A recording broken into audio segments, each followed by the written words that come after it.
अध्याय 17। वह डरावना फ़ोन कॉल। सभी की निगाहें रोहित पर टिकी थीं। जैसे ही उन्होंने देखा कि वह कॉल लगा रहा है, स्कूल का फ़ोन बज उठा। सब ने इसे अजीब समझा, लेकिन इससे पहले कि वे कुछ पूछ पाते, उन्होंने देखा कि रोहित ने डरे हुए चेहरे के साथ जल्दी से फ़ोन काट दिया।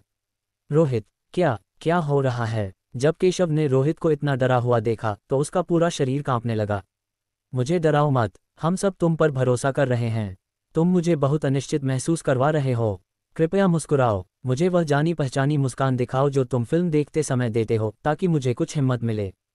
रोहित की शांति और जिस तरह उसने सभी को भूतिया दुनिया से बाहर निकाला था, उसने सभी को जिंदा रहने का भरोसा दिया था। उसके चेहरे पर आए भाव ने तुरंत सभी को घबरा दिया। रोहित के हाव भाव लगातार बदल रहे थे और उसका चेहरा अब विशेष रूप से बुरा लग रहा था। इससे पहले कि वह कुछ बोल पाता, रघु के हाथ में मौजूद सैटेलाइट पोजिशनिंग फ़ोन बजने लगा और उसमें से बीप की आवाज़ें आने लगीं। उसने एक नज़र डाली और उसकी आंखें सिकुड़ गईं। फ़ोन पर कॉलर आईडी 138। ये वही मोबाइल नंबर था जो थंडर किंग ने फोरम में छोड़ा था। वह वापस कॉल कर रहा है। निश्चित रूप से यह एक जाल है, एक बहुत ही भयानक जाल। रोहित ने दांत भींचते हुए कहा, और यह साफ नहीं था कि वह गुस्सा था या डरा हुआ। Beep beep beep. उसका मोबाइल फ़ोन लगातार बज रहा था, लेकिन उसने उठाया नहीं, क्योंकि वह जानता था कि इस कॉल को करने वाला व्यक्ति कभी जिंदा नहीं हो सकता, और भगवान जाने कॉल कनेक्ट होने पर क्या होगा। सौभाग्य से फ़ोन की सेटिंग्स अभी भी काम कर रही थी और रिंगटोन लगातार नहीं बज रही थी। काफ़ी देर तक कनेक्ट न होने पर कॉल थोड़ी देर में काट दी गई। इसके अलावा उसके फ़ोन से और कोई कॉल नहीं आई। Ding ding ding ding ding ding. I love you, just like a mouse loves rice. The cool moonlight misses you like a river. हालांकि बाकी छात्रों के फ़ोन एक के बाद एक बजने लगे और हर तरह की रिंगटोन गूंजने लगी। सब ने अपने फ़ोन निकाले और देखा। कॉलर आईडी सभी की 138 थी। रोहित, रोहित देखो। कविता, तिशा, पिंकू और बाकी लोगों ने डर भरी आंखों से उसे कॉलर आईडी दिखाए। इसे उठाना मत, रोहित ने गंभीर भाव के साथ कहा। बाकी सब ने सिर हिलाया। वे सभी जानते थे कि यह कॉल बहुत अजीब थी। उन्हें इसे उठाना नहीं चाहिए था। केशव के पास फ़ोन नहीं था। उसने अपना फ़ोन रोहित को दे दिया था। इस क्षण उसने उन लोगों के फ़ोन की स्क्रीन देखी और कांप उठा। हे साले, यह एक ही कॉलर आईडी है। यह 138 फ़ोन इतना अद्भुत है। इसने एक ही बार में 10 से ज़्यादा कॉल की हैं। ये तो भूतिया है। यह 138 नंबर नहीं है, ये तिवारी का फ़ोन नंबर है। सुरजीत नाम के एक सहपाठी ने अनजाने में कॉल उठा ली। सुरजीत, क्या तुम पागल हो गए हो या तुम्हारी अक्ल मारी गई है? पिंकू इतना डरा हुआ था कि वह लगभग चिल्ला पड़ा। मैंने कहा था कि फ़ोन मत उठाना। तुम क्यों घबरा रहे हो? ये तिवारी का नंबर है। सुरजीत ने कहा, शायद तिवारी हमें बचाने आए हैं। जल्दी से फ़ोन काट दो। रोहित की आंखें चौड़ी हो गईं। वह जल्दी से उसकी तरफ भागा, फ़ोन छीनकर कॉल काटना चाहता था। तिवारी कॉल कर रहा है। ये और भी ज़्यादा डरावना था। तिवारी वह पहला व्यक्ति था जो भूतिया दुनिया में गायब हो गया था। अब जब बाकी सभी मर गए थे, तो वह जिंदा कैसे हो सकता था? जैसा कि सोचा था, सुरजीत के फ़ोन से केवल बिजली की आवाज़ आ रही थी। तिवारी नहीं बोल रहा था। लेकिन अगली आवाज़ जिसने रोहित को डरा दिया, वह सुनाई दी। खट खट खट। फ़ोन के दूसरी तरफ से खटखटाने की आवाज़ आई। यह आवाज़ वैसी ही थी जैसी कक्षा के बाहर से आ रही थी। ये भारी, दबी हुई और दम घोंटने वाली थी। तभी सुरजीत को मामले की गंभीरता का एहसास हुआ। वह इतना डर गया कि उसका चेहरा पीला पड़ गया। उसका हाथ कांपा और उसने जल्दी से अपना फ़ोन फेंक दिया। फ़ोन ज़मीन पर गिरा और उसकी स्क्रीन टूट गई। हालांकि कॉल अभी भी कनेक्टेड थी और कटी नहीं थी। खट खट खट। रिसीवर से फिर से एक अजीब खटखटाने की आवाज़ आई। खट खट खट। उसी क्षण रोहित भागा और जितनी जल्दी हो सका सुरजीत का फ़ोन उठाया और फ़ोन बंद कर दिया। सुरजीत, तुम बेवकूफ़ हो। अगर तुम मरना चाहते हो तो जाओ और मर जाओ। हमें मत मारो। पिंकू ने गुस्से में उसकी कमीज़ पकड़ी और उस पर चिल्लाया। हालांकि उसका गुस्सा उसकी आंखों के डर को छिपा नहीं पाया। हालांकि वह नहीं जानता था कि कॉल कनेक्ट होने के बाद क्या होगा। उसे यकीन था कि यह अच्छी चीज़ नहीं होगी। लानत है, मैं भगवान जैसे दुश्मन से नहीं डरता, लेकिन मैं एक सुअर जैसे साथी खिलाड़ी से डरता हूँ। ये कहावत सच है। महत्वपूर्ण क्षण में हमेशा कुछ ऐसे लोग होंगे जो बेवकूफ़ों की तरह बहादुरी से खड़े होते हैं और मौत को गले लगाने के लिए अपनी जान जोखिम में डालते हैं। वे न केवल खुद को मारना चाहते हैं, बल्कि दूसरों को भी मारेंगे। सुरजीत, तुम बहुत महान हो। तुमने मुझे इतना प्रभावित किया है कि मैं किसी को मारना चाहता हूँ। मैंने 9 साल में इतनी सारी कक्षाएं ली हैं, लेकिन मैं तुम्हारे जितना उत्कृष्ट नहीं हूँ। केशव ने कहा, क्या कक्षा के बाहर वह बूढ़ा आदमी तुम्हारा दादा था? तुम उससे इतना प्यार करते हो तो तुम अपने दादा को ये क्यों नहीं कहते कि हमें जाने दें? मैंने जानबूझकर नहीं किया। उस पर जो नाम था वह टीचर की कॉल थी। अगर किसी और की कॉल होती तो मैं उसे बिल्कुल नहीं उठाता। सुरजीत एक बच्चे की तरह रोया। टीचर की कॉल उठाओगे? अगर टीचर ने तुमसे नरक में जाने को कहा तो तुम नरक में क्यों नहीं गए? पिंकू इतना गुस्सा था कि वह उसे मारना चाहता था। बस करो, सब लोग शांत हो जाओ। अब इस बारे में बात करने का समय नहीं है। ये गलती मेरी भी है। मुझे पहले ही चेतावनी दे देनी चाहिए थी। रोहित पास आया और बोला, इसके अलावा इस सब लड़ाई झगड़े और अंदरूनी कलह से क्या हम अंत में बच पाएंगे? क्या तुम लोग अभी की स्थिति नहीं देख रहे हो? सभी तुरंत चुप हो गए। रोहित, फोन उठाने के बाद क्या होगा? तिशा ने घबराकर पूछा। रोहित ने कहा, और क्या हो सकता है? जल्द ही सुरजीत के दादाजी हमसे बात करने आएंगे। क्या? सभी की आंखें डर से चौड़ी हो गईं। हाँ, वह बूढ़ा आदमी यहाँ आएगा। फोन पर दरवाजे पर खटखटाने की आवाज़ का एक भयानक काम था जो उस बूढ़े आदमी को आकर्षित करना था। और अंजाम क्या होगा ये स्पष्ट था। और रोहित ने अपने हाथ में फ़ोन कसकर पकड़ा, थंडर किंग के फोरम पोस्ट को याद करते हुए। एक जाल। फोरम की पूरी कहानी एक जाल है। जब थंडर किंग घर पर था तो उसे वह बूढ़ा आदमी दरवाजे पर खटखटाता हुआ मिला। कक्षा की स्थिति से ऐसा लगता है कि जब बूढ़े आदमी ने पहला दरवाज़ा खटखटाया तो कोई न कोई मर चुका था। इसके अलावा थंडर किंग के घर में 2 दरवाजे थे। पहला दरवाज़ा मुख्य दरवाज़ा था और दूसरा कमरे का दरवाज़ा। दूसरे शब्दों में थंडर किंग घर पर अकेला था। पहले दरवाजे पर खटखटाहट होने पर वह पहले ही मर चुका था। वह बाद के फोरम में कहानी पोस्ट नहीं कर सका। उसके द्वारा छोड़े गए फ़ोन नंबर और ऑडियो फाइलें उसका काम नहीं थीं। ऐसा काम केवल एक ही चीज़ कर सकती थी, भूत टिल्ड। रोहित ने कुछ गहरी सांसें लीं। ये सही है। पोस्ट की शुरुआत में कहानी थंडर किंग की थी। यह एक जिंदा व्यक्ति पोस्ट कर रहा था, लेकिन अंत में वह पहले ही मर चुका था। अगली पोस्ट एक भूत ने की थी। इस अनुमान को साबित करने के लिए उसने फोरम की कहानी फिर से खोली और अंत तक पलट कर देखा। जैसा कि सोचा था, उसका अनुमान गलत नहीं था। फोरम कहानी की आखिरी कुछ पोस्टों में कई गलत शब्द थे। ये थंडर किंग की पिछली पोस्टों से बिल्कुल अलग था। इसके अलावा पोस्टों के बीच आधे घंटे का अंतराल था।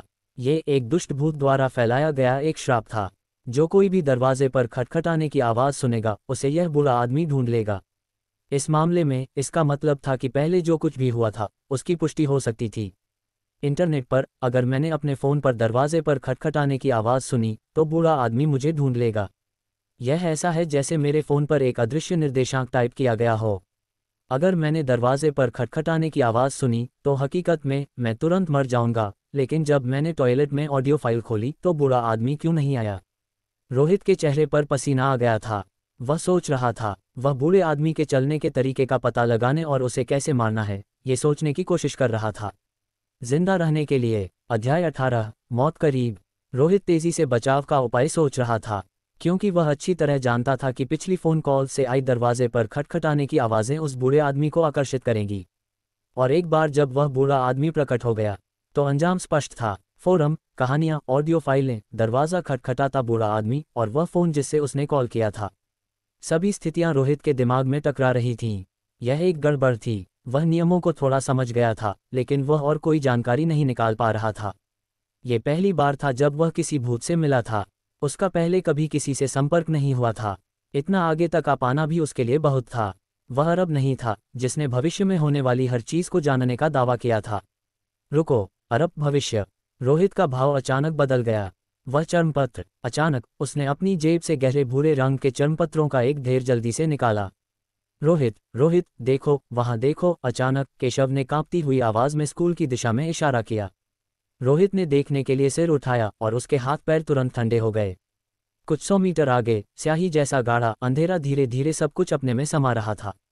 आसपास की जमीन सड़ने लगी थी और पेड़ मुरझाने और गलने लगे थे। सीमेंट पर दाग और फफूंदी लग गई थी और स्ट्रीट लैंप जंग से ढके हुए थे जो गिरने वाले थे। एक बूढ़ा आदमी काले लंबे चोगे में, जिसका पूरा शरीर लाश के धब्बों से भरा हुआ था, उसका चेहरा पीला और आंखें बेजान थीं, वह कड़कर चला आ रहा था। एक कदम, धीरे धीरे। लानत है, ये पहले से ही यहाँ है। रोहित का दिल तेजी से धड़क रहा था। रोहित, अब हमें क्या करना चाहिए? हमें क्या करना चाहिए? क्या हम मरने वाले हैं? केशव रोने की कगार पर था। मैं मरना नहीं चाहता। मैं अभी भी इतना जवान हूँ। मैं अभी भी कुंवारा हूँ। रोहित, कुछ सोचो। अरब ने कहा था कि तुम भविष्य में बहुत कमाल के होगे। तुम्हारे पास कोई रास्ता होगा, है ना? हम बाहर नहीं निकल पाएंगे, है ना? कविता, जो बगल में थी, उसने एक पीली हथेली से उसकी बाँह पकड़ी और डरे हुए भाव से बोली। पिंकू का पूरा शरीर कांप गया जब उसने आते हुए अंधेरे को देखा। वह लगातार पीछे हट रहा था, स्कूल से भागने की कोशिश कर रहा था। हालांकि जब वह मुड़ा तो उसने महसूस किया कि उसके पीछे से भी अंधेरे की एक मोटी परत आ रही थी। आसपास अंधेरे से घिरा हुआ था और भागने के लिए कहीं जगह नहीं थी। रोहित ने उस क्षण उन्हें अनदेखा कर दिया। उसने अपने हाथ में मौजूद चर्मपत्र को पसीने के साथ खोला और उस पर कुछ महत्वपूर्ण जानकारी खोजने की कोशिश की। चर्मपत्र पर एक पंक्ति में साफ शब्द उसकी आंखों के सामने दिखाई दिए, 22 जून सुबह 5 बजे। भूत की दुनिया फिर से हमारी आंखों के सामने आ गई। हाँ, भूत फिर से आया। 22 जून सुबह 5:30 बजे। हम सब मर गए, हम में से कोई नहीं बचा। मैं रोहित हूँ। जब तुम इस वाक्य को देखोगे तो मैं पहले ही मर चुका हूँ। तुमने हमें मौत के घाट उतार दिया। बकवास, यहाँ से निकलने का कोई तरीका जरूर होगा। जब मैं टॉयलेट में फंसा था तो बूढ़ा आदमी मेरे पीछे नहीं आया। मैं कारण जानना चाहता हूँ। अगर तुम मुझे अभी नहीं बताओगे तो मैं तुम्हें कहीं दफना दूंगा। तुम फिर कभी दिन का उजाला नहीं देख पाओगे। रोहित ने दांत भींचते हुए और धमकी भरे लहजे में कहा। उसके हाथ में मौजूद चर्मपत्र पर शब्द धुंधले होने लगे, जैसे कि उसने उसकी बातें सुन ली हों। अंत में सभी शब्द गायब हो गए और शब्दों की एक और पंक्ति दिखाई दी। 21 जून की रात 9 बजे मैं टॉयलेट में एक भूत से फंस गया था। मैं नहीं मरा क्योंकि टॉयलेट में एक और भी ज्यादा डरावना भूत था। यह एक और भूत की दुनिया थी। मैंने कुछ बहुत डरावना देखा, लेकिन उस समय मुझे इसका एहसास नहीं हुआ। 21 जून की शाम 9:30 बजे मैं टॉयलेट में खो गया था, लेकिन बूढ़ा आदमी टॉयलेट के दरवाजे पर आया। वह दरवाज़ा खटखटा रहा था, मुझे ढूंढ रहा था, लेकिन मैंने उसे नहीं सुना। शायद इसी वजह से मैं मौत से बच गया। रोहित का दिल कांप गया जब उसने ये देखा। क्या ऐसा हो सकता है कि जब वह टॉयलेट में खोया हुआ था तब बूढ़े आदमी ने टॉयलेट का दरवाज़ा खटखटाया हो? इसके तुरंत बाद चर्मपत्र पर शब्द दिखाई दिए। उस घटना के बाद मैंने अंदाज़ा लगाया कि भूत की दुनिया ही बचने का एकमात्र रास्ता है। अगर मैं भूत की दुनिया का उपयोग कर सकूं तो मेरे पास बचने का मौका हो सकता है। आखिर मैं अब वैसा ही हूं, एक भूत। रघु सही था, केवल भूत ही भूतों से निपट सकते हैं। भूत की दुनिया से बाहर निकलने के लिए हमें एक और भूत की दुनिया चाहिए। 22 जून सुबह 5:15 बजे बूढ़ा आदमी प्रकट हुआ। मैंने भूत की दुनिया का उपयोग करने की कोशिश की, लेकिन असफल रहा। मेरी ताकत अभी भी अपर्याप्त है। 22 जून सुबह 5:30 बजे हम सब मर गए। रोहित की आंखें सिकुड़ गईं जब उसने ये देखा। हालांकि वह सुबह 5:30 बजे भी मर गया, उसने बचने की कुछ उम्मीद देखी। भूत की दुनिया टिल्ड। हाँ, जिस जगह बूढ़ा आदमी प्रकट हुआ उसने भूत की दुनिया को जन्म दिया, इसलिए वह अब एक भूत राइडर था। वह भूत की दुनिया का उपयोग क्यों नहीं कर सका? अगर रघु यहाँ होता और उसे रोहित के विचार के बारे में पता होता तो वह इसे निश्चित रूप से हास्यास्पद पाता, क्योंकि हर भूत के पास भूत की दुनिया नहीं हो सकती। किसी भूत के लिए भूत की दुनिया का होना बहुत दुर्लभ था, लेकिन ये बहुत डरावना भी था। मुझे कोशिश करनी होगी, कोई और रास्ता नहीं है। रोहित ने चर्मपत्र को कसकर पकड़ा। मुझे बताओ कि भूत की दुनिया का उपयोग कैसे करें। जल्द ही चर्मपत्र पर शब्द दिखाई देने लगे। रोहित, तुम किससे बात कर रहे हो?